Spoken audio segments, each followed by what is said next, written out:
Bon, je pense qu'on va pouvoir commencer. Bienvenue. C'est la deuxième leçon, en tout cas la deuxième leçon parisienne pour cet enseignement cette année sur le thème des infections persistantes. Donc, comme l'indique le titre, je vais essayer de mettre un peu les choses en perspective. Vous avez entendu le séminaire de Jean-Marc Guigaud la semaine dernière sur les biofilms. Je ne vais pas reprendre bien entendu ce qu'il a dit, mais essayer de mettre dans vraiment une perspective médicale et dans quelque part la préparation du terrain, si je puis dire, pour que Sophie Hélène, qui est notre invitée aujourd'hui pour le séminaire, puisse développer le concept de persisters auquel elle a vraiment considérablement contribué ces quelques dernières années.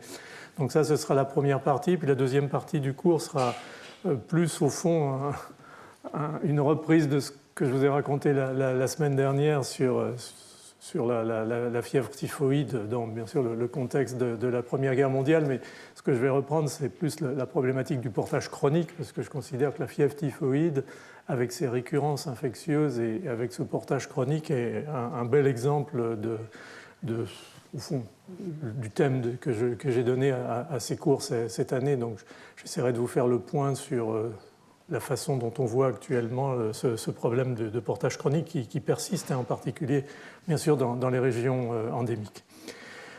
Donc voilà, ça c'est un biofilm de Staphylococcus aureus. Vous voyez la densité et l'espèce d'organisation quasiment tissulaire. Finalement, ces biofilms, on pourrait dire que ce sont quasiment des tissus multicellulaires prokaryotes, et on va revenir sur un certain nombre de concepts autour de ça, mais en particulier tout ce qui concerne l'interface avec les antibiotiques, et on essaiera de clarifier. Je sais qu'il y a eu pas mal de questions la dernière fois à la suite du séminaire sur des éléments de sémantique par rapport à résistance, tolérance, réfractance, persistance, enfin bon, bref. Donc j'essaierai de le clarifier à ma manière. Et je demande à Sophie et Hélène de ne pas hésiter éventuellement à en rajouter une couche, si je puis dire, si elles considèrent que, encore une fois, les choses ne sont pas claires. Mais il y a un vrai besoin de clarifier, dans la mesure où il y a d'abord bien sûr la sémantique, mais il y a aussi cette notion, y a-t-il altération génétique ou n'y a-t-il pas altération génétique? Est-on simplement dans l'expression phénotypique réversible? Et tout ça, ça nécessite d'être véritablement très clairement exposé si on veut comprendre mieux la dynamique de ces processus de non-réponse aux antibiotiques dans des situations telles que, par exemple, les biofilms. Alors, je reviens en un mot sur des infections persistantes. J'ai pris délibérément le terme d'infection persistante un peu comme une espèce de parapluie global pour l'ensemble de ces situations. Donc on définit ça comme la colonisation bactérienne prolongée d'une surface qui peut être cutanée, qui peut être muqueuse, qui peut être, comme on l'a entendu la semaine dernière, bien entendu, un corps étranger, une prothèse, un cathéter, une valve cardiaque artificielle et autres. Et donc, la colonisation bactérienne prolongée d'une surface cutanée ou muqueuse, ou l'invasion bactérienne prolongée d'un tissu, d'un organe, qui, dans certaines circonstances, et on l'a vu, on va le redire pour la fièvre typhoïde, le portage asymptomatique peut être pour la vie. Donc, en général, là aussi, j'essaye de préciser un petit peu ma sémantique. Je parlerai de chronicité lorsqu'il s'agira d'infections finalement soutenues, stables ou progressives, et de récurrence lorsqu'on a des infections qui s'expriment cliniquement et qui disparaissent, la symptomatologie disparaît, et puis elle réapparaît quelques semaines, quelques mois, quelques années plus tard, éventuellement, marquant le fait que le micro-organisme, au fond, est resté dans un gîte quelque part, pas toujours identifié, et qu'à partir de ce gîte, il est capable de se réactiver. Et on va revenir, bien entendu, sur la dimension immunologique de tout ça, mais pas trop aujourd'hui. Ce sera plutôt le premier cours de janvier où j'essaierai de reprendre un petit peu l'immunologie et la subversion des mécanismes immunitaires dans ce type d'infection chronique, en y intégrant bien entendu les structures dont on a parlé, le biofilm et les effets anti-immunitaires en fait, que peut avoir le biofilm, en plus de la possibilité de ne pas répondre aux antibiotiques. Alors bien entendu, ces infections chroniques, vous en doutez, elles ont un impact négatif sur la morbidité, voire sur la mortalité. Elles augmentent bien entendu puisque le sujet reste porteur dans certaines circonstances du micro-organisme et l'élimine dans son environnement, d'augmenter donc la possibilité de transmission.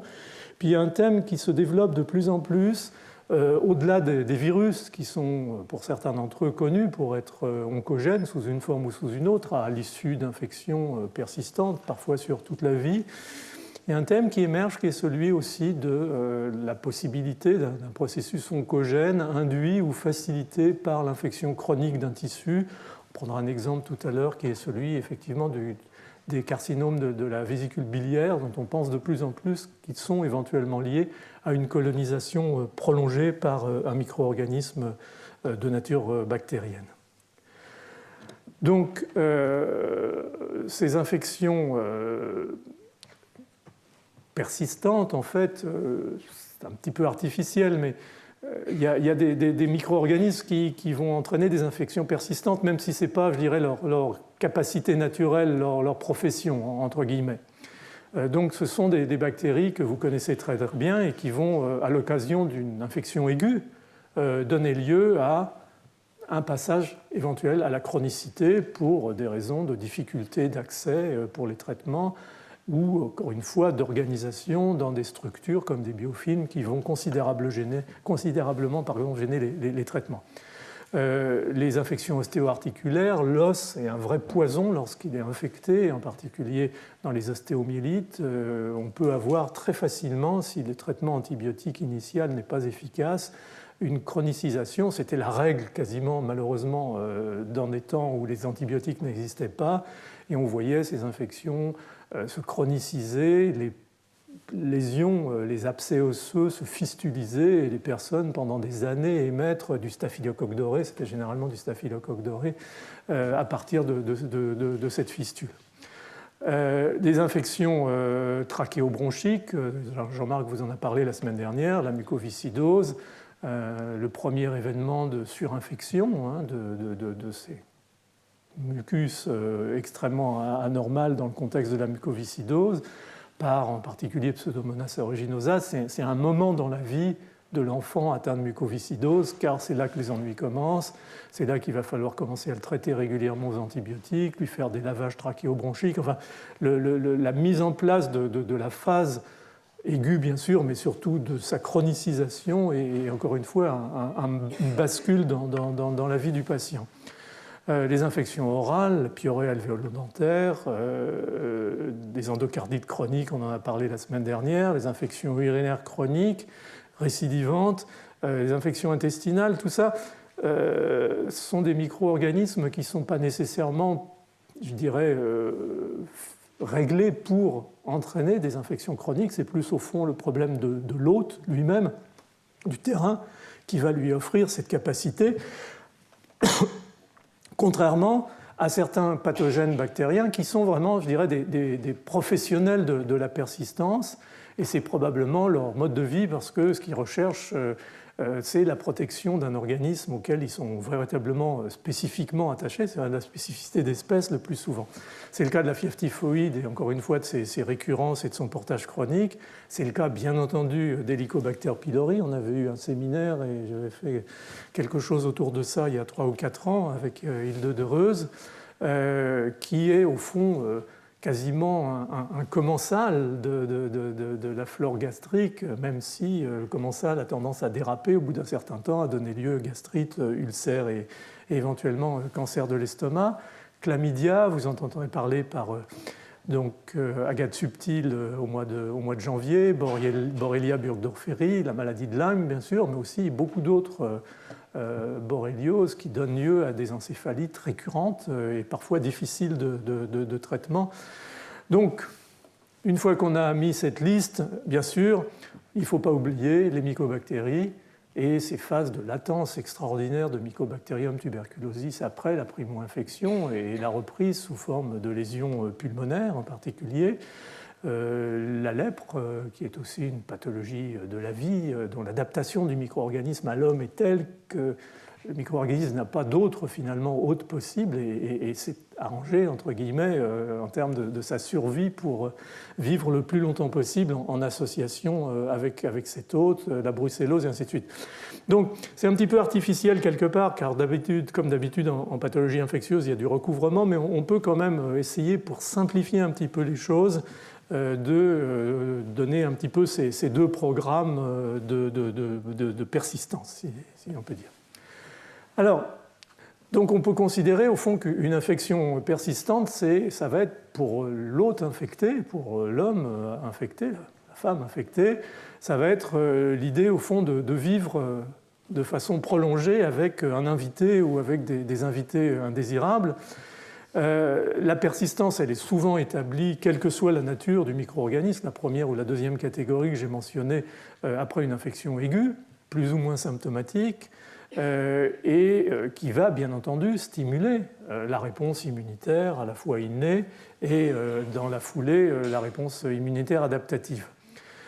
Donc il y a dans la notion de persistance de micro-organismes cette notion de capacité d'échapper aux défenses immunitaires et au fond on le voit très bien dans tout ce qu'on appelle la microbiologie cellulaire, et on en a parlé plusieurs fois dans des leçons dans les années précédentes, cette capacité qu'ont les micro-organismes d'exprimer des effecteurs, on en verra d'ailleurs quelques exemples, des toxines en particulier, qui vont perturber le mode de fonctionnement du système immunitaire, qui vont assurer une véritable subversion de la réponse immunitaire, soit en la régulant aux étapes précoces, au moment de la réponse innée, qui certes est ce qu'on appelle habituellement la réponse inflammatoire, mais qui est en même temps une espèce de plateforme qui va permettre de proposer, d'induire, de réguler, d'orienter la réponse adaptative. Donc, cette capacité de taper sur les deux étapes va être quelque chose de très important pour l'immunomanipulation par ces micro-organismes pathogènes. La persistance, elle va impliquer une survie dans certains organes ou sur certaines structures anatomiques, on l'a dit, mais elle peut aussi, bien entendu, vous en entendrez parler par Sophie avec Salmonelle par exemple, on a déjà mentionné Mycobacterium tuberculosis, ces micro-organismes vont vivre dans des cellules qui font partie de structures anatomopathologiques organisées, comme par exemple un granulome dans un poumon lors d'une infection par M. tuberculosis. Généralement, ces bactéries vivent non pas dans le cytoplasme des cellules, en particulier des cellules immunitaires, mais plutôt dans le système d'endosomes, de compartiments internes de la cellule, qui vont en fait manipuler, là aussi, assurer la subversion de leur maturation de manière à se stabiliser à un niveau qui permet leur survie et en même temps leur protection des défenses ou contre les défenses cellulaires ou les défenses exogènes. Et puis il y a bien entendu le biofilm, dont on a parlé, dont on reparle, qui est un mécanisme au fond relativement idéal pour les bactéries. On fera un cours là-dessus, une partie du prochain cours là-dessus, comment un biofilm ou comment une structure organisée comme le biofilm peut permettre au fond d'empêcher la réponse immunitaire d'atteindre sa cible microbienne, quelle que soit sa qualité et son efficacité. Donc ça, c'est un peu la vie infectieuse avant les antibiotiques, au fond, avec des infections qui pouvaient durer extrêmement longtemps parce que justement, certaines d'entre elles étaient programmées pour le faire et puis d'autres, pour des raisons, encore une fois, de terrain, pouvaient enclencher ce programme finalement d'infection chronique. Ceci dit, comme l'écrit dans le titre, il y a 70 ans environ, il s'est passé quelque chose de nouveau dans le domaine des maladies infectieuses qui n'avait jamais existé, en tout cas à ce degré, en matière de prise en charge thérapeutique, c'est la survenue ou l'arrivée et la découverte plutôt des antibiotiques. Et au fond, actuellement, sauf exceptions sur lesquelles il faudrait réfléchir, le concept d'infection persistante, il ne se conçoit que dans le contexte d'une infection traitée, d'une infection qui a reçu plusieurs antibiotiques, une ou plusieurs cures d'antibiotiques. Donc, contrairement au concept finalement classique pré-antibiotique d'infection persistante, le concept moderne est indissociable de l'hôte et de l'antibiotique, et donc au fond, la relation microbe-hôte, elle se transforme en une relation microbe-hôte traitée, en particulier bien entendu traitée par les antibiotiques. Et ça explique très largement, y compris dans le séminaire que vous a fait Jean-Marc la semaine dernière, le fait qu'au fond l'antibiotique était présent quasiment du début à la fin, parce qu'au bout du compte, dans cette situation-là, c'est l'antibiotique qui va permettre l'éradication du micro-organisme, en particulier quand le système immunitaire est incapable de mener cette éradication jusqu'au bout. Donc, le système immunitaire de l'hôte infecté, il peut assurer la stérilisation d'une infection. Il le fait généralement en éliminant une masse importante des micro-organismes simplement par la réponse innée, par la réponse inflammatoire. Mais c'est en réalité cette programmation de la réponse adaptative qui va permettre l'éradication finale du micro-organisme. Et c'est valable tant pour les bactéries en fait, que pour les virus et probablement aussi pour les parasites, même s'ils arrivent, encore une fois, à des degrés divers, à échapper à ce type de réponse. Et au fond, dans la vie moderne, on s'est habitué à l'idée que cette éradication, cette stérilisation, on oublie presque le système immunitaire, c'était l'antibiotique ou les antibiotiques qui allaient en être responsables, et peut-être on a compté un petit peu trop dessus au fil des années, et ça explique dans une certaine mesure les problèmes qu'on a maintenant avec l'antibiorésistance. On leur a peut-être trop demandé, et il aurait peut-être fallu réorienter un petit peu nos approches et pas avoir à le faire maintenant de façon réactive, dans l'ambiance où on pense de plus en plus à essayer de doubler ces problèmes des échecs de l'antibiothérapie par une plus grande attention aux mécanismes immunitaires de défense et de stérilisation, et essayer de les stimuler avec l'immunothérapie et avec des anticorps monoclonaux spécifiques, neutralisants et des choses comme ça. Donc, au fond, le concept, il va, il vient, et on est obligé d'essayer de le présenter de cette façon-là. Donc on a vu à peu près tous les éléments se mettre en place, et donc il faudrait que maintenant on voit un petit peu comment on peut décliner tout ça en matière d'infections bactériennes persistantes. Et donc pour clarifier un petit peu les choses en matière de terminologie, au fond l'élément central, quand maintenant on réactualise à l'aune de la présence ou de l'existence de l'utilisation des antibiotiques, l'élément central d'engagement vers la persistance, c'est l'adaptation de la bactérie au stress imposé par l'hôte infecté, c'est-à-dire au stress imposé à la bactérie par la réponse immunitaire et par l'antibiotique qui est rapidement administré, ou généralement rapidement administré. La bactérie pathogène survivante, elle va généralement entrer dans un état physiologique différent, qui est marqué par une croissance lente, par une croissance qui peut être arrêtée quasiment, et va entraîner cet état, on va y revenir, que j'appelle réfractance un peu traditionnellement, mais on pourra éventuellement discuter un petit peu de la terminologie. En effet, au fond, la bactéricidie, en particulier par les bêta-lactamines, les antibiotiques qui empêchent la synthèse de la paroi bactérienne, ne sont efficaces en gros que sur des bactéries qui sont en phase replicative, c'est-à-dire en phase de croissance. Alors les bactéries dans les tissus, elles ne croissent pas, elles ne se multiplient pas à la vitesse avec des temps de division aussi rapides, sauf exception peut-être dans le liquide céphalorachidien, que dans un tube à essai, dans du milieu riche, agité, avec de l'oxygène et tout ce qu'on veut. Mais néanmoins, elles sont en phase de croissance exponentielle et elles prêtent le flanc à l'antibiothérapie, mais dès qu'elles arrêtent de pousser, elles deviennent au fond tolérantes ou réfractaires à l'utilisation de ces antibiotiques, ce qui explique assez facilement cet angle d'attaque vers le passage à la persistance. Alors, c'est là qu'il faut qu'on discute un tout petit peu de la terminologie, on y reviendra éventuellement dans la discussion générale. Cette notion finalement d'intersection de la réponse immunitaire naturelle à un agent infectieux dans un foyer par l'antibiothérapie, elle amène à émettre un certain nombre d'éléments qui expliquent ou qui en tout cas caractérisent cette problématique de la comportement vis-à-vis des antibiotiques et en particulier de la non-efficacité des antibiotiques qui va aider considérablement au maintien de la persistance. Alors, on parle d'antibiorésistance, ça je pense que le terme d'antibiorésistance il est clair, c'est une altération génétique qui soit concerne une mutation, soit concerne l'acquisition horizontale de gènes.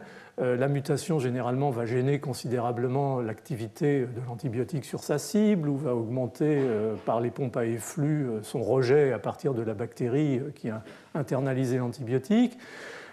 Tout ce qui est transmission horizontale va surtout concerner des enzymes qui vont dégrader l'antibiotique, les bêta-lactamases par exemple pour les bêta-lactamines, ou qui vont éventuellement méthyler, acetyler une cible sur le ribosome par exemple et empêcher les macrolides ou les tétracyclines de fonctionner. Donc ça c'est relativement maîtrisé, c'est connu, il y a de la génétique derrière, on est sur des bases relativement solides. Il y a la tolérance, l'antibiotolérance. Alors moi, telle que je l'ai apprise, je disais à Sophie tout à l'heure, dans les années 70-80, pour moi, des souches tolérantes, c'était des souches qui n'étaient pas tuées efficacement par un antibiotique bactéricide, par exemple, en particulier, bien sûr, par les bêta-lactamines, ou par des associations d'antibiotiques bactéricides comme une bêta-lactamine, un aminoglycoside, l'ampicilline, la gentamicine, par exemple, ou des choses comme ça. Ces bactéries, pour une raison ou pour une autre, mais génétiquement, étaient en position de se mettre en bactériostase, c'est-à-dire de ne pas être tuées, mais néanmoins de survivre. Donc la bactéricidie ne se mettait pas en place, on ne pouvait pas nettoyer au fond un foyer infectieux, et on parlait à ce moment-là d'antibiotolérance. Et c'est là qu'après, le terme de tolérance, au fond, est un petit peu vague et a pu concerner aussi des modifications qui sont plus de nature phénotypique que génotypique. Il y a les persisters dont on va parler, qui sont des micro-organismes qui, disons pour simplifier, dans une situation donnée, sous pression bien sûr antibiotique, mais pas nécessairement obligatoirement, vont apparaître. Ces persisters sont des micro-organismes qui sont, disons, en dormance physiologique et donc sont au fond insensibles aux antibiotiques, puisqu'encore une fois, pour être bactéricide, en règle générale, il faut que la bactérie soit en croissance. Il n'y a pas de modification génique au sens, il n'y a pas de mutation. Par contre, il y a bien entendu des modifications d'expression d'un certain nombre de gènes et d'un phénotype qui va correspondre à cette situation. On va y revenir et Sophie va y revenir bien entendu. Il y a ce qu'on appelle la résistance phénotypique. C'est ce que j'ai appelé la réfractance. La résistance phénotypique, ça dit bien ce que ça veut dire, c'est-à-dire qu'il n'y a pas là non plus de mutation. Simplement, les bactéries, dans un environnement donné, ne changent pas nécessairement considérablement leur métabolisme, mais sont protégées de l'antibiotique. C'est le cas en particulier dans les biofilms, même si, disons, les biofilms associent un petit peu les différentes composantes dont on vient de parler. On essaye de simplifier un petit peu les choses comme ça. Donc voilà ce que je voulais vous dire sur la sémantique, si je puis dire, et permettra ensuite de clarifier un petit peu ce dont on parle dans les éléments à venir. Alors, je cite toujours par rapport au biofilm mon ami Roberto Colter à Harvard, qui est un spécialiste des biofilms et de la génétique et au fond, des phénotypes des bactéries, et qui, bien sûr, dès le début, depuis très longtemps, dit que au fond, les biofilms sont le biofilm est le mode de vie principal des micro-organismes, que ce soit chez l'homme, chez l'animal, dans la nature. Et donc, au fond, c'est une façon un petit peu différente de regarder le monde microbien qu'on a plutôt tendance à regarder comme des bactéries ou une collection de bactéries individuelles. On est vraiment là dans un corps social de micro-organismes qui s'associent et de là naissent un certain nombre de propriétés très particulières. Donc ça, c'est l'introduction au sujet et l'importance du sujet. Et au fond, quand on parle des infections dont on a parlé tout à l'heure, en particulier de la première catégorie, c'est-à-dire celles qui, après infection aiguë, vont éventuellement se chroniciser, on parle de 80% de ce type d'infection, que ce soit les parodontopathies, la plaque dentaire, la mucoviscidose surinfectée, les infections urinaires chroniques, les rhinosinusites chroniques, les otites chroniques de l'enfant, c'est des biofilms d'hémophilus par exemple ou de pneumocoque.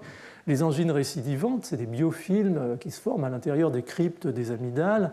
Les suppurations chroniques, brûlures, blessures, les infections sur corps étranger, bien entendu, tout ça, c'est du biofilm et tout ça, ce sont des communautés microbiennes, généralement uniques, mais parfois complexes, et on voit de plus en plus des associations de micro-organismes. On voit par exemple dans la mucoviscidose, le pseudomonas, c'est un peu le train qui cache l'autre train. Il y a souvent derrière des streptococcus milleri, des staphylocoques, et tout ça a l'air de s'organiser de façon relativement homogène dans le contexte global de cette surface des bronches et de la trachée surinfectée. Donc, au fond, il y a deux modèles de vie bactérienne. On l'a dit, il y a le modèle de biofilm, qui est au fond le modèle de micro-organisme établi, fixé dans une zone particulière. Et puis il y a ce qu'on appelle la planctonisation, c'est-à-dire le modèle du nomadisme bactérien, où les bactéries vont pouvoir circuler.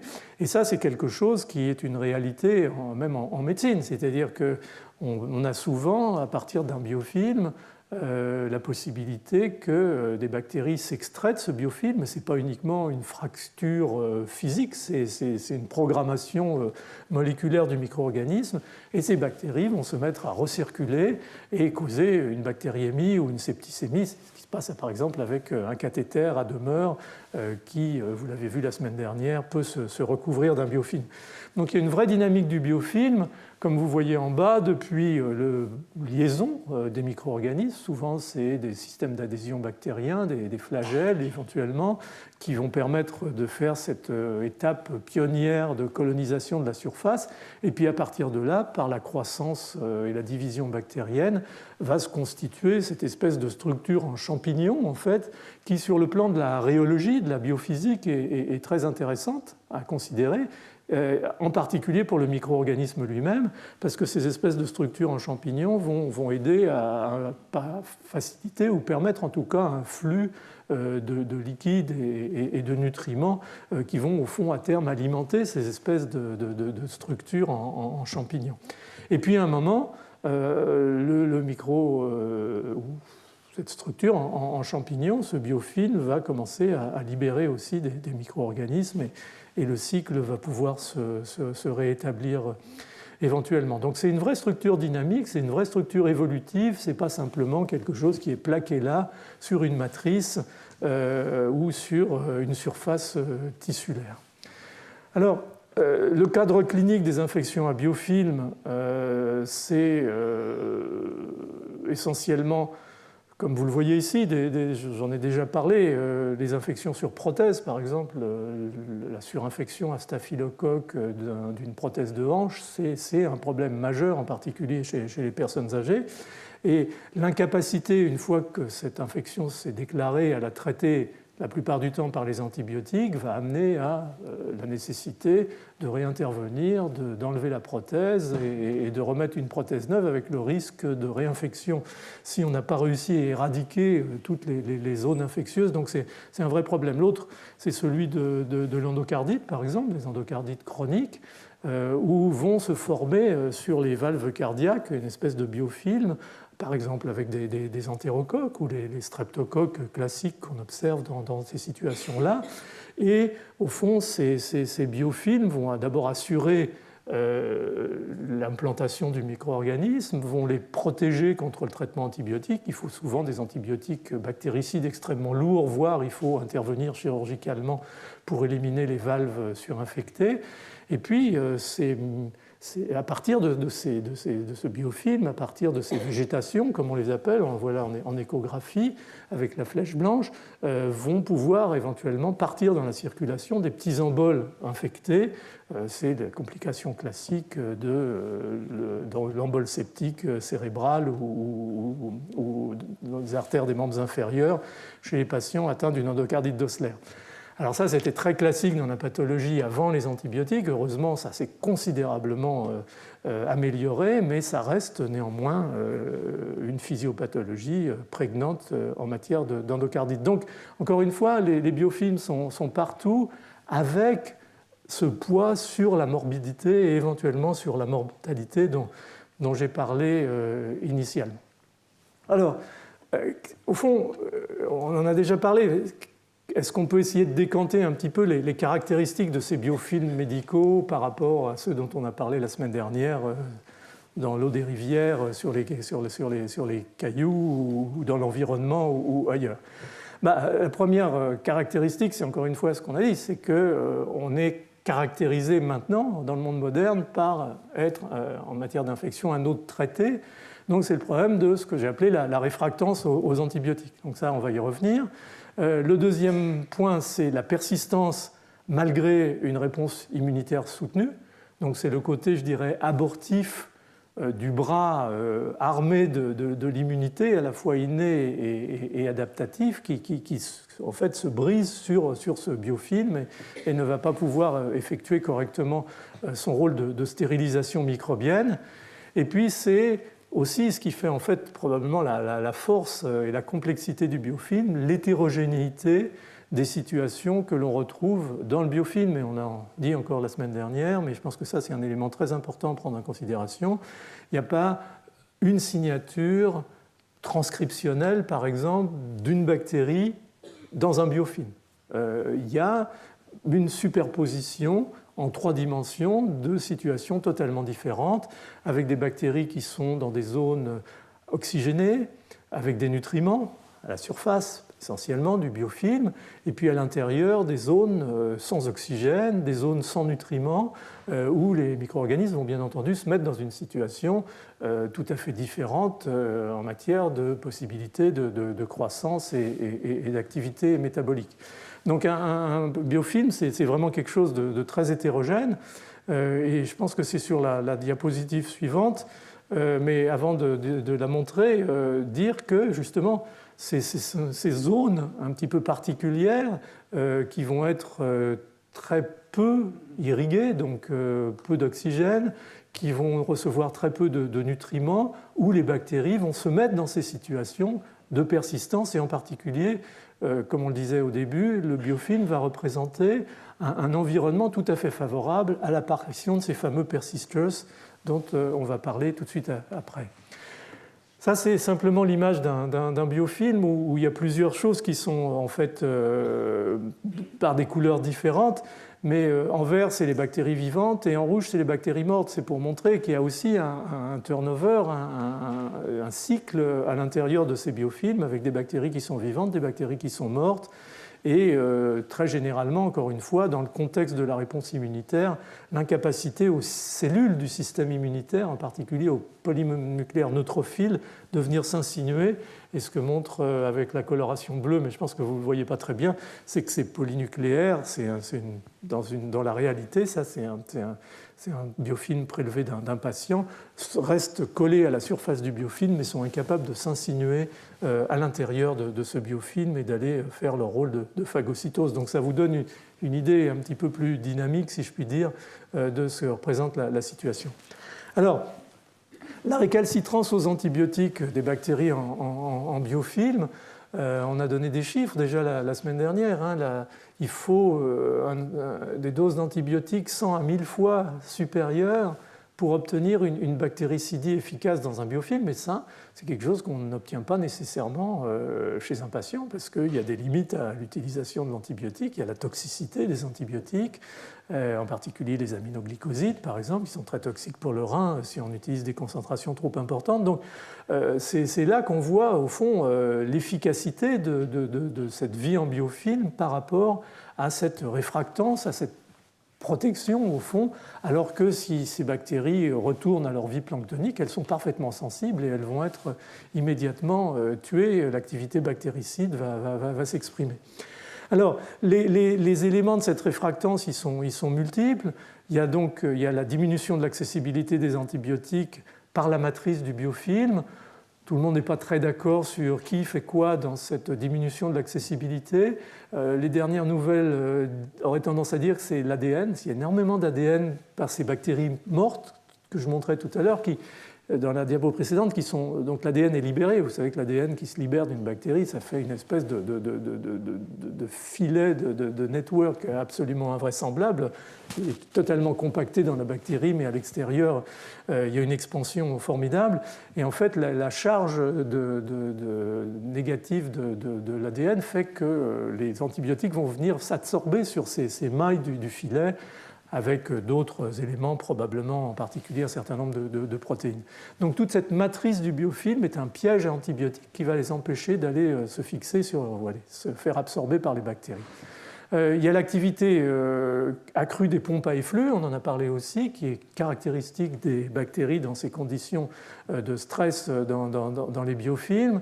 Il y a cet état d'hétérogénéité métabolique, en particulier ces bactéries qui n'ont pas d'oxygène, qui n'ont pas de nutriments, qui ne poussent pas et qui vont donc de facto devenir phénotypiquement soit tolérantes, soit totalement résistantes à l'activité de l'antibiotique. Il y a des gènes, il y a un programme, en tout cas pour certaines bactéries. Encore une fois, il faut regarder ça à l'échelle de zones, voire de bactéries individuelles dans le biofilm, mais pas à l'échelle globale, mais il y a des programmes génétiques qui vont s'exprimer, qui vont permettre, en fonction du stress que représente la vie dans le biofilm, d'activer des mécanismes de protection. Et puis, bien entendu, il va y avoir des dialogues croisés, ce qu'on appelle le quorum sensing, qui est l'établissement de ce mode de vie stabilisé dans des communautés microbiennes, en particulier, bien entendu, monomicrobiennes, comme c'est le cas dans les biofilms dont on a parlé là. Et puis, il y a bien entendu la survenue des persisters, dont on va parler rapidement et dont Sophie vous reparlera. Et puis, il y a bien entendu l'association de tous ces éléments qui fait qu'au bout du compte, le biofilm est vraiment une zone très, très particulière et tout à fait propice pour la survie des micro-organismes en présence d'antibiotiques.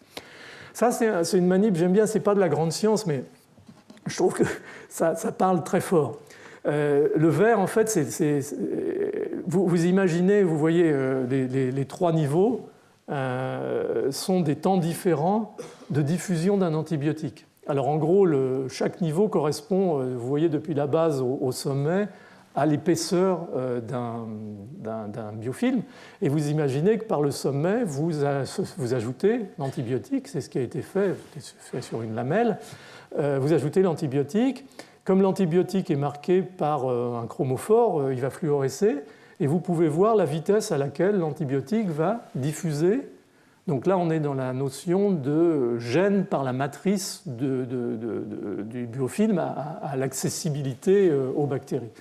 Et ce que vous voyez, c'est que le processus est très long, parce que pour, au fond, que toute l'épaisseur devienne verte, au début, on voit que c'est plutôt au sommet, à la surface, et puis peu à peu, ça progresse vers la base. Il faut 1 heure environ, ce qui est très très long, en comparaison du temps qu'il faut à un antibiotique mis sur une bactérie pour accéder à l'intérieur de la bactérie et commencer son programme d'altération des fonctions de la bactérie qui prend quelques minutes. J'ai mis là 5 minutes, mais ça va généralement même encore plus vite. Donc on est vraiment dans une situation de ralentissement, et j'aime bien cette expérience parce qu'elle matérialise très très bien ce problème de diffusion et de dissémination ou de distribution de l'antibiotique dans le biofilm. Et puis il y a d'autres aspects caractéristiques au fond, cette résistance phénotypique, de cette réfractance, de ce caractère réfractaire des bactéries aux antibiotiques. On voit, on parlait de programmes qui se met en place à l'échelle de certains individus bactériens dans ces biofilms. Il y a en particulier l'activation des gènes RPOS. RPOS, ça contrôle un système en fait, qui se met en place à la fin de la phase de croissance exponentielle et qui prépare la population bactérienne à l'absence de nutriments, puisque les nutriments ont été épuisés dans le milieu de culture, et donc elle se prépare à des temps difficiles, et c'est donc un système de stress et d'alerte sur la carence nutritionnelle qui va permettre d'établir les mécanismes de survie dans cette phase qu'on appelle maintenant stationnaire. avant éventuellement d'arriver à une phase d'épuisement total où les bactéries vont commencer à mourir. Donc on imagine bien que ces mécanismes de résistance au stress nutritionnel qu'on met en évidence de façon un petit peu caricaturale dans ces modèles vont être des systèmes qui vont être reproduits dans les modèles et en particulier dans les biofilms, compte tenu de ce qu'on a dit.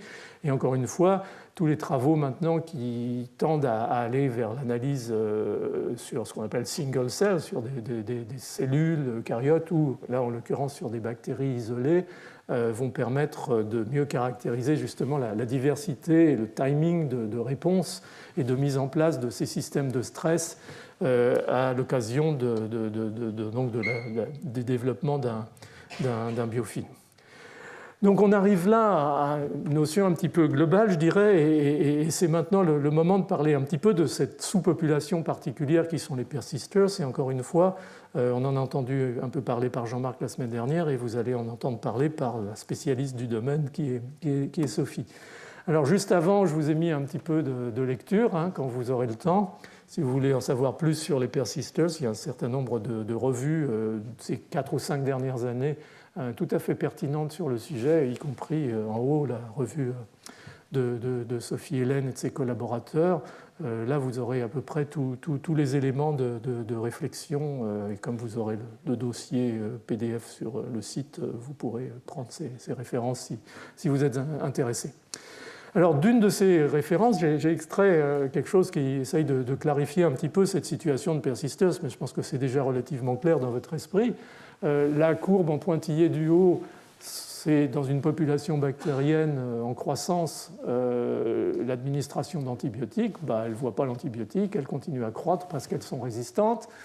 La courbe pointillée que vous retrouvez un petit peu plus bas, qui descend, ce serait un mutant tolérant, par exemple, c'est-à-dire un mutant qui ne subit pas l'activité bactéricide, ou en tout cas sur lequel l'activité bactéricide est tout à fait relative par rapport à l'activité sur une bactérie sauvage sensible à l'antibiotique, qui est la courbe noire. Mais ce que vous voyez, c'est que se superpose à cette courbe noire de décroissance de la bactérie, c'est la partie 3, cette partie rouge qui correspond en fait à l'apparition d'une sous-population de micro-organismes dont on a déjà parlé, qui sont ces persisters, qui vont être tout à fait phénotypiquement en tout cas résistants à l'antibiotique parce qu'ils se sont mis sur un mode métabolique, en particulier de non-croissance ou de croissance très lente, et au fond de repos métabolique qui va les rendre en fait phénotypiquement résistants.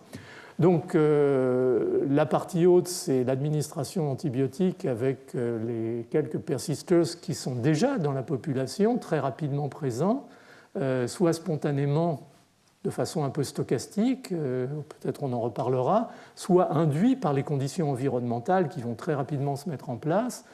L'antibiotique va tuer l'essentiel des micro-organismes, bien sûr, mais va laisser ces quelques persisters qui vont être éventuellement des éléments de redémarrage lorsque les conditions locales vont être favorables aux micro-organismes, lorsque l'antibiotique éventuellement va disparaître pour repartir, puisqu'ils ne sont pas résistants et ils ne sont pas morts, simplement ils sont un peu en état de dormance physiologique.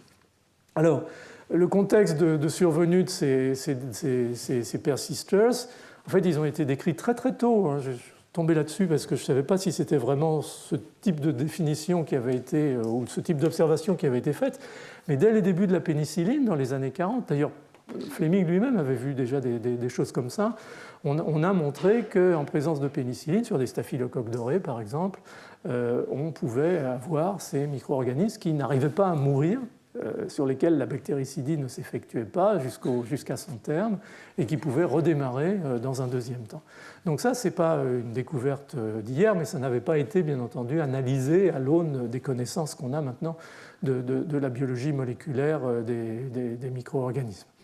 Donc, ces variants, encore une fois, s'ils sont réactivés, ils sont parfaitement sensibles aux antibiotiques, simplement ils se sont calés dans un mode physiologique qui leur permet d'être résistants. Donc, encore une fois, les biofilms représentent un environnement favorable au développement de ces persisters par les conditions, bien sûr, qu'ils leur offrent, et par cette possibilité aussi de vraiment, encore une fois, au-delà de l'aspect stochastique qui permettrait, à partir d'une population de persisters qui surviennent, de les maintenir en survie et d'attendre des jours meilleurs, si je puis dire. Il semble que l'environnement du biofilm permette, par un certain nombre d'effecteurs moléculaires que je vous ai mentionné ici, en fait, indole, 2-aminé-acétophénone, CSP phéromone, ce qu'on appelle le PPGPP, qui sont des hormones en fait, qui circulent entre les micro-organismes et les informent sur les différents états métaboliques, des éléments stricto sensu, des auto-inducteurs du quorum sensing. Tout ça semble créer un environnement favorable non seulement au maintien des persisters existants, mais à la création véritablement par stress environnemental. Et il semble que dans tout cet environnement-là, encore une fois, on en reparlera, le stress oxydatif soit un élément très très important. Donc, ces persisters, ils vont clairement être un élément extrêmement important de la survie du micro-organisme et au fond, probablement, de l'engagement dans un certain nombre de situations de la chronicité, de la persistance du phénomène infectieux. Une autre question qu'on peut se poser avec ces jeux assez subtils sur le stress oxydatif comme élément inducteur, c'est jusqu'à quel point sont-ils pas aussi des éléments de la survenue ou de la facilitation de la survenue de mutants résistants, alors cette fois-ci véritablement des mutants par altération de l'ADN, et tout ça sont, je pense, des sujets qu'il est tout à fait essentiel de développer à ce moment-là, à ce stade avec les éléments dont on dispose. Donc encore une fois, ça c'était juste pour résumer l'idée que, au fond, en phase stationnaire, beaucoup de ces micro-organismes sont plus ou moins dans une situation de persisters, mais certains peuvent apparaître déjà au cours de phases exponentielles, et puis la partie du bas correspond à l'induction véritable par des conditions environnementales. Donc le terme même de persister recouvre des choses qui sont relativement différentes. Une fois encore, mais je laisserai là-dessus la parole à Sophie, il semble que peut-être l'élément de stress oxydatif qui est un élément prédominant, prévalent dans la matrice du biofilm, soit un des éléments qui va induire ou participer à l'induction de ces phénomènes de dormance, en association, et je vous passe les détails parce qu'elle vous en parlera, à des éléments extrêmement intéressants comme les systèmes toxines-antitoxines, qui sont en fait des systèmes de dormance, c'est-à-dire que la bactérie a en elle-même des systèmes qui permettent au fond de maîtriser sa survie ou sa mort. C'est l'association d'une toxine qui est en fait une RNase qui va dégrader les ARN messagers, qui est cachée par une molécule antitoxine qui l'inhibe, mais dans des situations de déséquilibre tels qu'ils peuvent être induits dans ces carences en nutriments, le système va se dissocier et la toxine va devenir active. Le problème est ensuite de maîtriser les choses pour la bactérie de manière à ce qu'elle se mette essentiellement en dormance. Donc on va voir au fond, du fait de l'absence de nutriments, les ARN de transfert ne plus être chargés, donc un certain nombre d'éléments de résistance au stress oxydatif en particulier vont se mettre en place. Donc on a tout un système SOS en fait de protection de la bactérie, mais ça on vous en reparlera. Donc voilà en gros ce que je voulais vous mentionner pour vraiment essayer de mettre le biofilm un peu comme une espèce de modèle intégratif de comportement microbien à la fois génétique, métabolique et cette problématique qui est la problématique récurrente maintenant de la réfractance aux antibiotiques et de l'impossibilité de traiter efficacement les infections marquées par des biofilms. Alors j'ai parlé de chirurgie, on peut enlever effectivement les dispositifs invasifs, les cathéters, les pacemakers, les prothèses, mais il est bien évident qu'on préférerait s'en sortir autrement. Et Jean-Marc, vous avez mentionné l'année dernière un certain nombre la dernière fois un certain nombre de stratégies possibles pour en fait disloquer les biofilms et faire repartir les bactéries en phase de croissance telles qu'elles le sont dans leur phase de planctonisation. Et tout ça, ça reste encore aujourd'hui relativement théorique et les applications cliniques se font attendre. Alors, la deuxième partie, je voudrais juste vous parler, puisqu'on en a parlé assez largement la semaine dernière, du portage asymptomatique. On a présenté ça dans une ambiance assez dramatique, puisque c'était dans le contexte de l'épidémie de typhoïde de la Première Guerre mondiale, mais n'en demeure pas moins que, au fond, le portage asymptomatique, c'est un des éléments clés de la fièvre typhoïde, et je ne vais pas vous reparler de la fièvre typhoïde, on en a parlé largement la semaine dernière, simplement vous donner des chiffres. Je vous avais donné les chiffres de l'époque, là c'est les chiffres d'aujourd'hui, ça reste une maladie extrêmement prévalente. Il y a chaque année 93 millions, presque 100 millions de cas de salmonellose sur la planète, ce qui est quand même considérable. Et Salmonella enterica typhi, je vous ai parlé de la nomenclature la semaine dernière, donc on va l'appeler Salmonella typhi avec un T majuscule. C'est 21 millions de cas annuels et environ 200 000 décès. Enfin, curieusement, je ne sais pas si c'est curieux ou non, mais beaucoup à l'heure actuelle chez les enfants. L'enfant est très sensible à la fièvre typhoïde. En particulier, il ne fait pas les symptômes très riches, toute cette symptomatologie très riche dont j'ai parlé de la fièvre typhoïde. C'est plutôt une septicémie extrêmement rapide et qui peut être dramatique, en particulier dans les pays pauvres où parfois ça s'associe à un paludisme. Enfin, il y a des comorbidités qui ne facilitent pas la prise en charge thérapeutique. Et en fait, la fièvre typhoïde est en croissance en matière d'incidence à l'heure actuelle sur la planète. Il y a un problème majeur parce qu'on redécouvre quelque part, si je puis dire vulgairement, l'eau tiède, c'est-à-dire qu'on ne vaccine toujours pas suffisamment les gens contre la fièvre typhoïde dans les zones endémiques. Il y a eu depuis des années et des décennies finalement une opposition, en particulier au niveau de l'Organisation mondiale de la santé, sur l'idée, un peu l'idée Robert Koch, comme on avait mentionné la semaine dernière. Au fond, l'hygiène, la purification des eaux, les puits, tout ça, ça va permettre de contrôler la typhoïde, ce n'est pas la peine de vacciner. Et non, parce que justement, il y a ce portage asymptomatique qui fait que de toute façon, quoi qu'il arrive, si on n'isole pas les porteurs asymptomatiques, et on ne va pas mettre en prison comme Typhoid Mary des gens pendant des dizaines d'années, il va bien falloir trouver une solution. Donc la solution, on le dit, on le redit, c'est le vaccin. Il y a des vaccins qui sont bien mieux tolérés, en particulier le conjugué polyosidique d'antigène VI, mais on n'arrive pas, sauf exception, à faire passer le message. Et franchement, il y a une espèce de malédiction sur la vaccination contre la fièvre typhoïde qui m'échappe un peu dans sa nature. Donc, portage fécal prolongé, voire à vie après la guérison, 2 à 5% des cas. Ce n'est pas énorme, mais ça suffit pour que des gens se baladent et éventuellement transmettent le micro-organisme à la population. Alors, il y a de nombreuses bactéries qui peuvent causer des infections entériques, mais elles restent en règle générale localisées à la muqueuse intestinale. Et c'est le cas en particulier de Salmonella typhimurium, c'est le cas de Salmonella enteritidis, c'est ce qu'on appelle des toxi-infections alimentaires, souvent après, bien sûr, l'ingestion d'aliments contaminés. On a eu beaucoup, maintenant c'est très contrôlé, il y a quand même eu les cas dans... Je ne donnerai pas le nom de la laiterie, mais récent, mais on avait, il y a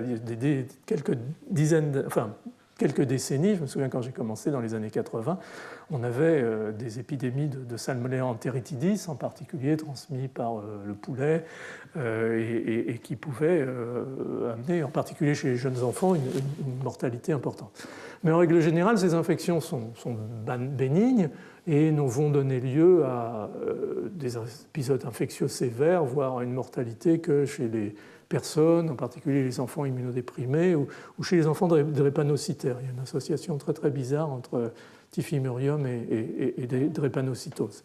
Mais en fait, la typhoïde, Salmonella typhi, et éventuellement en particulier Salmonella paratyphi A, ont une vraie personnalité en tant que maladie, ont une vraie spécificité de par la richesse de la symptomatologie dont je vous ai parlé. Et une des caractéristiques de la maladie, c'est cette capacité de se disséminer dans la circulation. C'est plus une infection de la muqueuse intestinale qui va s'arrêter au niveau de la muqueuse ou éventuellement aller au plus loin dans les ganglions mésentériques.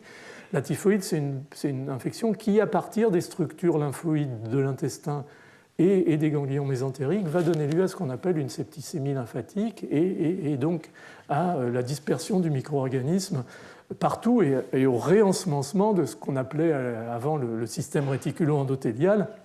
C'est-à-dire que le germe va se nicher dans le foie, dans la rate, dans des ganglions lymphatiques, dans la moelle hématopoïétique, en particulier dans certaines sous-populations de monocytes.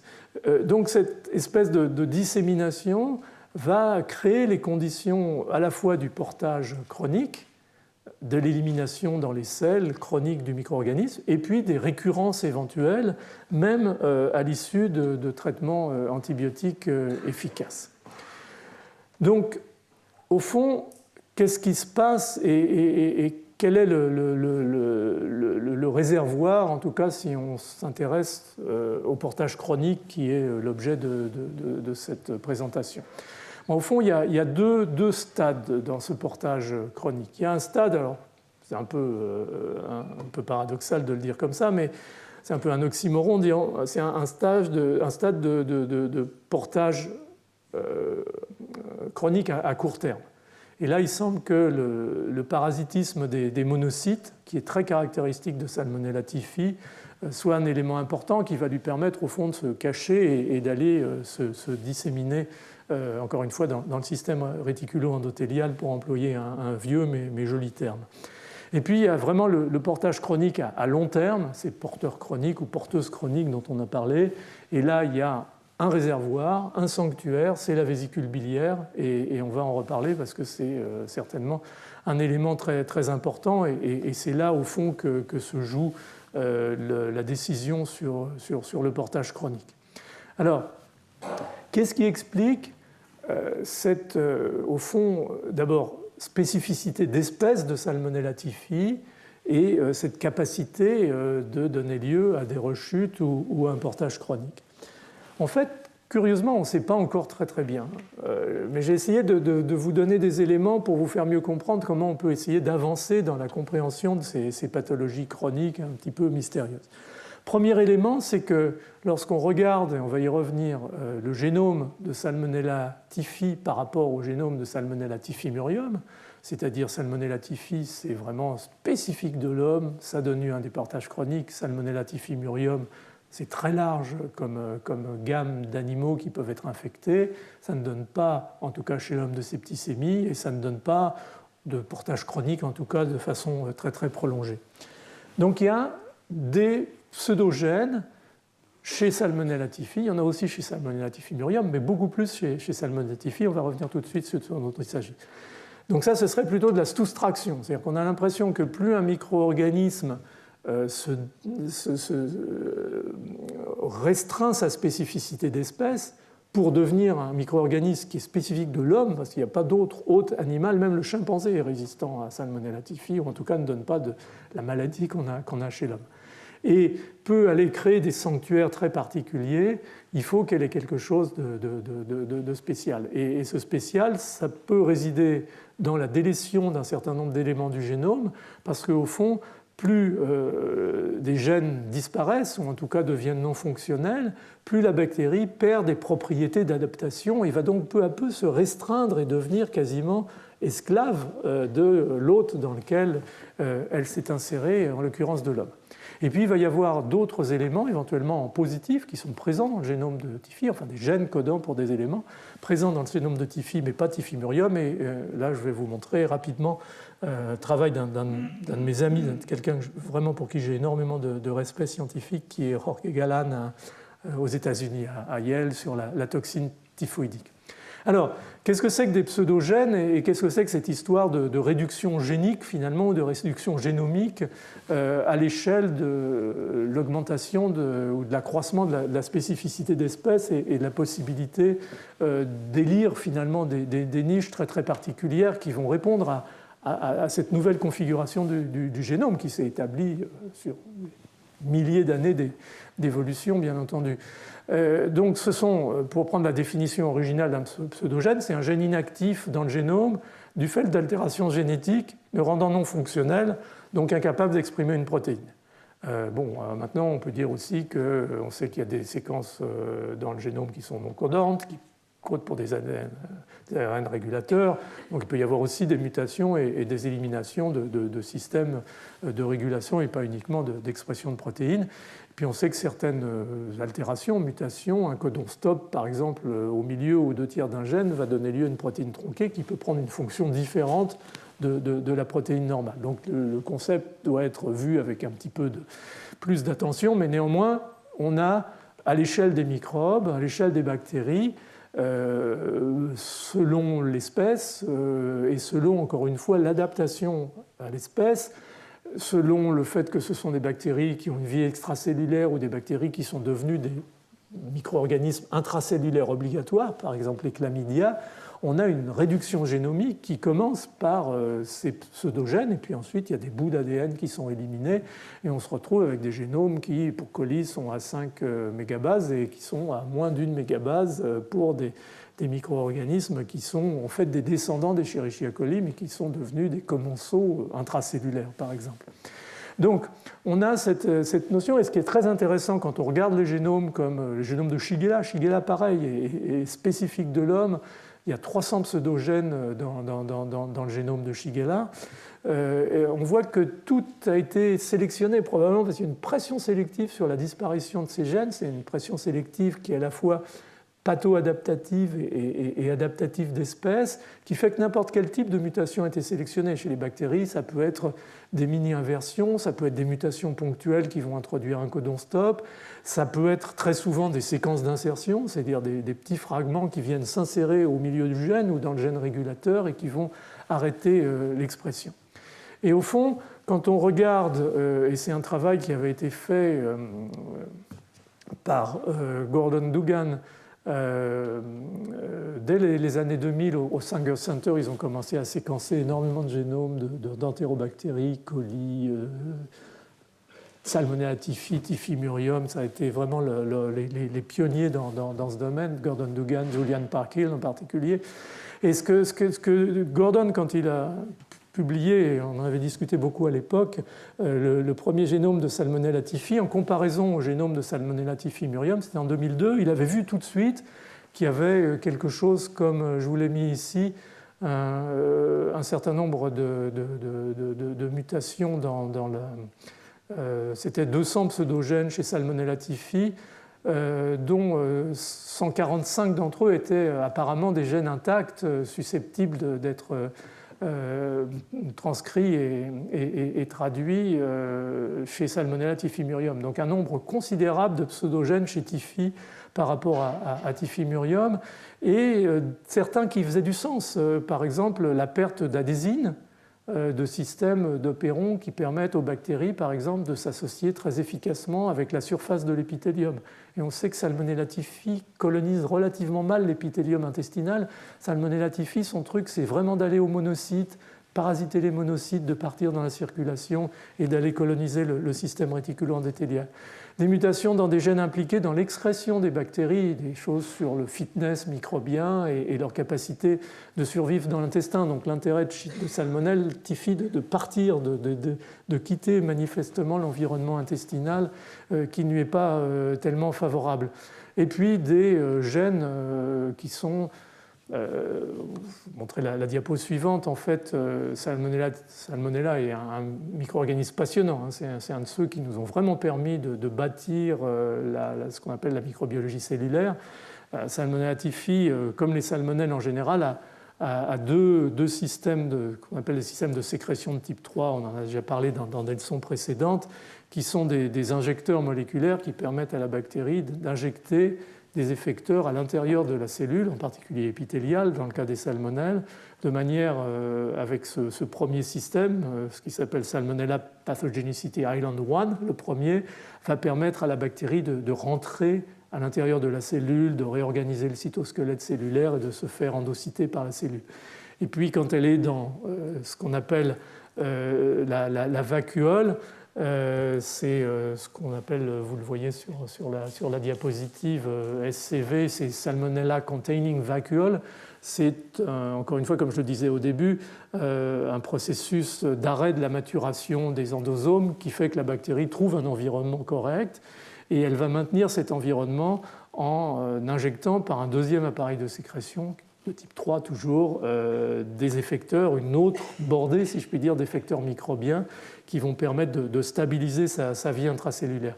Et curieusement, Salmonella typhi a perdu par cette formation de pseudogènes un certain nombre d'éléments d'effecteurs qui assurent ces deux étapes d'invasion et qui donc vont probablement, avec la perte d'un certain nombre de pili, de fimbriers, empêcher une invasion efficace des cellules épithéliales de l'intestin et au contraire faciliter le parasitisme en fait, des cellules du système immunitaire et en particulier des monocytes. Donc c'est une affaire probablement de quelques gènes, mais qui vont suffire à assurer cette bascule et cette spécificité, en tout cas de pathologie, à défaut à ce stade de spécificité d'espèce. Alors, ce qui est très clair, c'est que ces pseudogènes, ils ont vraiment participé au glissement de Salmonella typhi vers certaines sous-populations cellulaires, en particulier vers les cellules dendritiques, qui vont d'ailleurs les chercher, ce qu'avait montré Maria Ressigno très joliment, entre les cellules épithéliales, les capturent avec des pseudopodes et puis les ramènent à l'intérieur de la lamina propria. Et puis cette caractéristique d'avoir une affinité pour ces monocytes avec le marqueur CD18+, dans la muqueuse intestinale, qui va être probablement un des points de départ à la dissémination, encore une fois, qu'on disait, septicémique, dans les ganglions mésentériques, dans la circulation, et le retour et le parasitisme du système réticulo-endothélial. Là où on est très gêné, en fait, c'est que la souris n'est pas un bon modèle pour typhi, parce qu'encore une fois, la bactérie est totalement spécifique de l'espèce humaine. Alors, on essaye de faire de la typhoïde chez la souris avec Salmonella typhi murium, mais on voit bien quand même que les deux génomes sont différents et que malgré tout, on ne regarde pas exactement les mêmes choses. En tout cas, ce qu'on sait, c'est que typhi n'est pas bon ou pas bonne à coloniser l'intestin. Contrairement à Salmonella typhi murium, elle veut très vite rentrer et aller se disséminer dans le système immunitaire.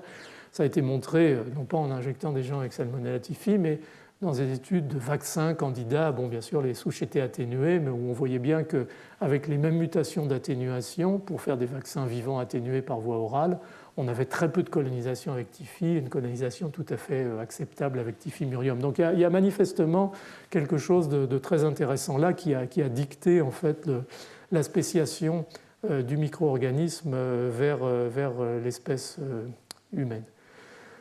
Donc, est-ce que tout ça explique une partie de la spécificité d'espèces? Probablement, même si les choses ne sont pas si claires qu'on aimerait bien qu'elles le soient à l'heure actuelle. Est-ce que ça explique cette sanctuarisation dans la vésicule biliaire? En partie, sans doute, à la fois parce que son comportement fait que typhi parasite le foie très efficacement, en particulier les cellules de Kupfer. Et là, on n'est pas très loin des voies biliaires. Et comme Salmonella typhi est résistante à la bile, à la destruction par la bile, on voit tout doucement se dessiner le rationnel de cette spécificité à la fois d'espèce et de localisation, en particulier dans la vésicule biliaire. Et puis en dehors des soustractions, finalement, des délétions génomiques, on a aussi une addition de marques, si je puis dire, qui est la toxine typhoïdique. Et encore une fois, j'ai cité bien entendu le nom de Jorge Galán, qui est la personne qui a mené en fait tout ce projet depuis la découverte de la toxine jusqu'à la démonstration de son mode d'action. Alors, elle est très intéressante, cette toxine typhoïdique, parce que c'est une exotoxine. On l'appelle A2B5 parce qu'elle a 2 sous-unités catalytiques et 5 sous-unités B, qui sont des unités de binding, de liaison au récepteur. Et c'est vraiment une addition spécifique. Le gène, l'îlot de 5 kilobases qui code pour ces 3 éléments de la toxine, n'est pas présent chez Typhimurium, n'est pas présent chez Enteritidis. Donc il y a une espèce de caractéristique là de Salmonella typhi en plus par rapport à Salmonella typhimurium. Et il semble que ce soit vraiment un élément essentiel de la physiopathologie, puisqu'il y a 2 toxines en une, en fait. C'est une espèce d'accrétion. Il y a ce qu'on appelle une cytodistanding toxine, qui est codée par le gène CDTB. Et puis il y a une autre toxine dont on ne connaît pas en fait très bien la fonction, qui s'est conjuguée avec cette cytodistanding toxine, qui est très proche de la toxine qu'on voit dans le bacille de la coqueluche. Et puis ces sous-unités de liaison. Donc, encore une fois, elle est exclusivement produite par Salmonella typhi, et en fait, elle est, pour simplifier, elle n'est exprimée que quand la bactérie est dans cette Salmonella containing vacuole. L'environnement fait que les gènes sont induits, les 3 gènes, les 2 sous-unités catalytiques et la sous-unité de liaison. Elle va se fixer à un ganglioside sur la surface de la vésicule, et elle va être sécrétée sous forme de petites vésicules et être libérée à l'extérieur de la cellule pour aller en fait toucher le récepteur qui lui aussi est par définition un récepteur riche en acide N-acétylneuraminique. Alors elle est sécrétée par la voie sec habituelle, elle est assemblée grâce au milieu réducteur du périplasme, on ne sait pas très bien ensuite. Il y a une amydase qui dégrade le peptidoglycane, qui va probablement faciliter sa sortie sous forme de vésicule. Et tout ça, ce n'est pas encore totalement... Mais c'est vraiment un élément de plus dans la physiopathologie de la fièvre typhoïde. Et donc, CDTB, c'est une cytodistanding toxine. En fait, c'est une DNA, c'est une toxine qui fait qui fait des cassures double brin de l'ADN, qui va bien entendu participer à la mort de la cellule cible qui va la recevoir. Et puis il y a PLTA, c'est une ADP ribosyltransférase qui transporte de l'ADP ribose et le lie à des protéines cibles dans la cellule eucaryote, dans le monocyte en particulier. Donc c'est pas très bien, ils n'ont pas encore identifié clairement. Donc ça, et puis bien sûr PLTB qui code pour cette sous-unité de binding, de liaison à l'acide N-acétylneuraminique. Donc c'est une toxine qui est très particulière, parce que c'est une toxine hybride, mais qui s'est résolue en un seul système de liaison aux cellules cibles, et l'impression, en tout cas par les mutations, que l'élément effecteur essentiel, c'est CDTB, c'est cette cytodistanding toxine. Alors, la raison pour laquelle on pense que cet élément est important dans la stimulation de l'organisme et le profil particulier qui donne de la fièvre typhoïde, c'est que d'abord, encore une fois, comme j'ai dit, les gènes qui codent pour ces 3 sous-unités sont spécifiques de Salmonella typhi et de Salmonella parityphia. On ne les retrouve pas chez Salmonella typhimurium, Enteritidis et les autres salmonelles responsables de ces formes de diarrhée infectieuse.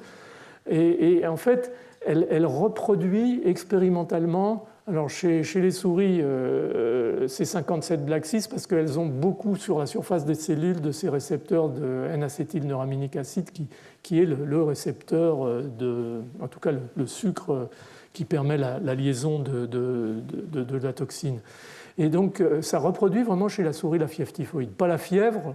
La fièvre, on sait que c'est l'endotoxine, on en avait déjà parlé la semaine dernière, mais des éléments importants comme l'inappétence, l'amaigrissement de l'animal, et puis les signes neurologiques en particulier, ça crée une situation de coma agité, exactement comme le tuphos chez les patients. Donc, malgré les limites du modèle murin, l'animal va finalement décéder de l'injection de la toxine purifiée, et on pense que cette toxine vraiment est un élément extrêmement important de cette spécificité finalement d'espèces qui va se traduire par ces symptômes très très particuliers qui se développent uniquement chez l'homme lors de l'infection par Salmonella typhi. Alors je terminerai sur l'établissement du portage chronique asymptomatique. En fait, la progression des idées, et toutes les références sont là, je ne vais pas vous rentrer dans les détails, mais très vite on s'est aperçu que la vésicule biliaire était le réservoir, le sanctuaire qui permettait ce portage chronique asymptomatique. Très vite, on s'est aperçu que par l'échographie, la vésicule biliaire des patients atteints de typhoïde était altérée, les parois sont épaissies, donc manifestement la vésicule est très tôt impliquée dans le processus. Il va sans doute rester ensuite ce réservoir.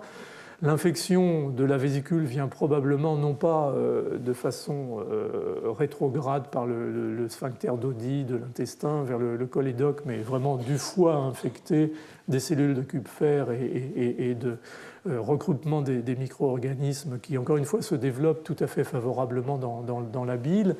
Et donc on est sur un schéma physiopathologique qui commence à se clarifier, en sachant que très vite on s'est aperçu aussi, ça c'était des études qui ont été faites en particulier en Asie du Sud-Est, au Népal, qui est une région de haute endémie de fièvre typhoïde, très souvent les patients avaient des lithiases vésiculaires, et quand on a été amené à faire ectomiser la vésicule, on a vu très très vite que ces vésicules étaient effectivement infectées par Salmonella typhi, mais qu'en plus, en réalité, on termine sur le biofilm, en fait.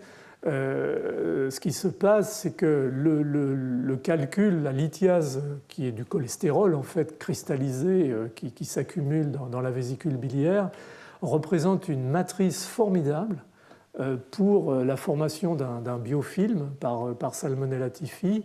Et en plus, la présence de la bile, pour des raisons qui restent encore à développer, représente un milieu extrêmement favorable pour la survie et la croissance de Salmonella typhi. Donc, au fond, Salmonella typhi a trouvé là vraiment un gîte, un sanctuaire extraordinaire, parce qu'il a à la fois ces matrices pour la formation de son biofilm, sa résistance aux antibiotiques, parce que, encore une fois, les fièvres typhoïdes, elles reçoivent des antibiotiques, et si elles restent porteuses chroniques, c'est parce que, justement, l'antibiotique ne fonctionne pas efficacement.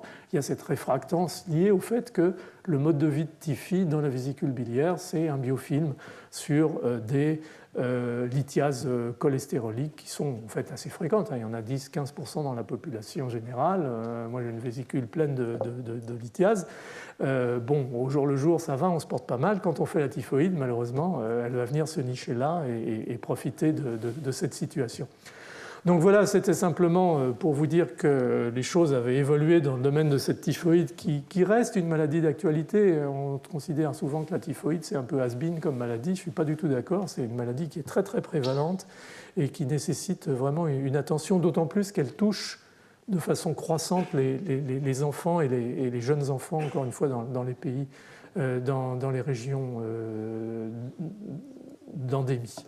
Donc ça, c'est simplement des photos de portage chronique par l'intermédiaire de biofilms dans des vésicules biliaires ouvertes et des travaux qui se développent parce que maintenant, il faut absolument détecter ces porteurs chroniques. C'est extrêmement lourd de le faire par la microbiologie. Et donc, il y a une recherche qui se développe pour faire un sérodiagnostic, en fait, et de voir si, pendant le portage chronique, en fait, la présence chronique du micro-organisme va exprimer des protéines particulières qui vont être reconnues par le système immunitaire et qui vont présenter des biomarqueurs, si possible, spécifiques de cette situation de portage asymptomatique. Mais rien pour l'instant n'a vraiment fait la preuve de son efficacité. Dernier point, c'est juste pour mentionner le travail d'un de mes autres amis très chers qui est Brett Finlay à University of British Columbia à Vancouver, qui a pas mal travaillé ces dernières années aussi, mais c'est avec Salmonella typhi murium pour essayer de voir un petit peu ce qu'était la relation en termes de microbiologie cellulaire avec l'épithélium vésiculaire. Et il a montré, avec une chercheuse d'ailleurs qui a été postdoc dans mon labo pendant 4 ou 5 ans, Hélène Arena, que Salmonella typhi avait la capacité de rentrer dans l'épithélium de la vésicule biliaire et d'y survivre en créant des lésions, d'ailleurs, qu'on voit sur la prochaine diapositive, Donc il y a une espèce d'état inflammatoire chronique avec une libération de cellules mortes. Et ce n'est pas encore tout à fait clair au fond dans ce portage chronique ce qui revient, une espèce d'infection chronique, un peu comme l'infection de la vessie par certains Escherichia coli qui donnent ces infections urinaires chroniques et récurrentes. Et puis le vrai rôle qui me semble majeur malgré tout de ces lithiases et de ces formations de biofilms pour fermer la boucle et revenir aux biofilms qui assurent la survie et le portage chronique. Donc voilà, je termine ici. Comme d'habitude, suis prêt à répondre à quelques questions si nécessaire, mais une fois de plus, l'expérience a prouvé que c'était assez sympa d'avoir plutôt une discussion un peu sous forme de table ronde à la fin du séminaire. Donc voilà, si vous avez une question brûlante, allez-y. Sinon, on essaye de se retrouver et de discuter après le séminaire de Sophie Hélène. Merci.